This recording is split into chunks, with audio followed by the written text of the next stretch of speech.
Donald Trump tried to win over some of those skeptics today, and what better place to do it than at the NRA's national convention? It's no secret that his stance on guns has changed over the years. When you walk into the exhibition hall at the annual NRA convention and meeting, it is clear what people's stance on guns is. It's kind of like, the Wild West. Everybody had a gun back then, and nobody messed with each other unless they were really, really bad guys. But there is one attendee whose stance may not be as crystal clear.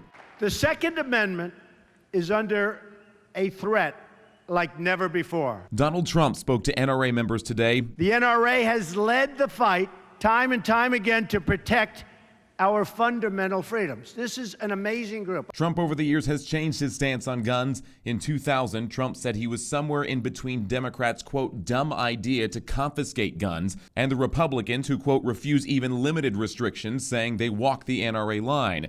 Back then, Trump said, quote, I generally oppose gun control, but I support the ban on assault weapons, and I also support a slightly longer waiting period to purchase a gun. 15 years later, in 2015, Trump had completely flipped on his stance on assault weapons and said background checks, quote, accomplished very little. He also said if elected, he would do away with gun-free zones at schools and military bases. I used to be some things that I'm not today, and so you got to be able to change your mind. And Donald Trump has, and he's on the right track. Trump supporters believe his talk is more than just rhetoric. Donald Trump has changed his mind on a lot of things, but at least he's coming around, and we're going to be watching him.